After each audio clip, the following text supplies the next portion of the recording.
G'day and welcome to Partakers and to our series, Aha! Heroes and Heretics Abound. Together we are looking at the story of the Church, from its origins through to the Age of Reasoning in the 18th century.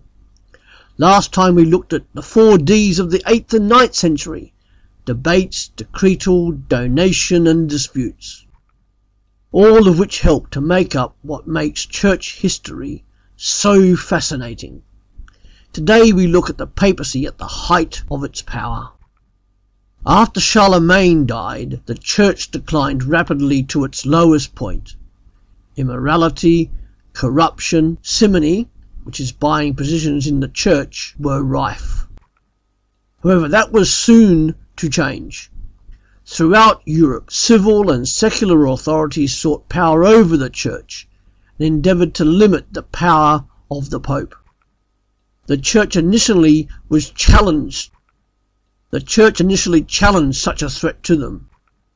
However, reform was coming into the church, and the church started by getting its own house in order. So let's look firstly today at what is called the Cluniac Monastic Movement. This was a reform movement started by Duke William I in the year 910 in a monastery in Cluny, France, and it was to purify the monastic movement. Most of the needed reforms were undertaken by Odo and quickly spread throughout France, England, Spain and Italy. The catalyst for this reform was the large-scale corruption within the church. Simony and concubinage were rife and resulted from secular interference and the church's strict integration with the ruling systems. The reforms set in place by the Cluniac monastic movement quickly spread to over 350 houses in the 10th century. This produced many more prominent leaders who set out to reform the church, and we will see more of these leaders in coming episodes of this series. In the year 1059, the papacy was removed from interference from secular powers, and the creation of the College of Cardinals was formed, in which to elect a new pope. Perhaps one of the better known popes was Hildebrand. He is also known as Pope Gregory VII. Before he came to power, he was an archdeacon. He strongly advocated the celibacy of the clergy, and he attacked viciously simony and corruption. He fought for the freedom of the church from the state, separation of church and state.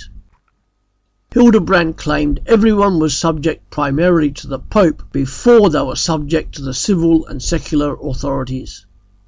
And he had a famous battle with the Holy Roman Emperor Henry IV, and it was a long one, and eventually Hildebrand was placed in exile.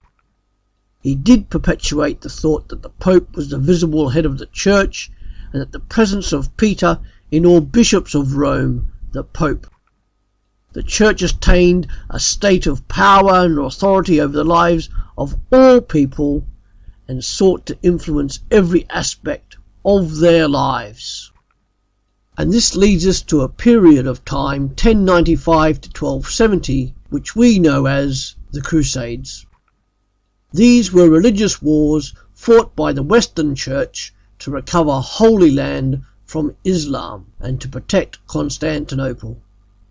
Overall, there were 7 to 8 major crusades, although this was really just a continual flow of people, and people were offered incentives to join. Miraculous provision. They didn't have to pay tax. They were free from purgatory, etc. Thousands of people died on the long journeys. Only the first crusade was really successful in regaining Jerusalem. They arrived in 1099, but they subsequently lost it in 1150, and it was never regained. And the remaining crusades achieved very little, despite the great efforts. And chief behind these crusades was Pope Innocent III. He was Pope from 1198 to 1216. During his time of papacy, Pope Innocent III humiliated the kings of England and France, and he forced them to be obedient to himself and his whims. This shows that Innocent III had great power and control over nearly all Christian kings in Europe. He had the same policies as Hildebrand, but he carried them out to a greater success. He presided over the Fourth Lateran Council, one of the Roman Catholic churches. This council, the Fourth Lateran Council, was called by Pope Innocent III, and it began in November 11, 1215 in Rome's Lateran Palace. It is also sometimes called the General Council of Lateran, with over 1,400 participants from the breadth of the church clergy, as well as representatives of several monarchies. Innocent III presented, over the course of the council, 71 decrees. This included the decree to free the Holy Land from Islamic rule, which was part of the Crusades. And these decrees were ratified with very little discussion, and they were enacted upon as quickly as they could be. Just quickly, 5 of the things that were ratified. There were procedures put in place to penalise heretics and their protectors. There was great encouragement given to the Orthodox Church, or the Eastern Church, to reunite with the Roman Church or Western Church and accept its decrees, so that there may be visibly only the one Church. Then there was the famous decree, Omnis Utriusque Sexus, whereby all Christians were to confess their sins at least once a year to their own priest. This was the ratification of earlier decrees by earlier popes, and this therefore made confession before a priest a sacramental obligation. Fourthly, Jews and Muslim peoples were instructed to wear special clothing in order to distinguish them from Christians.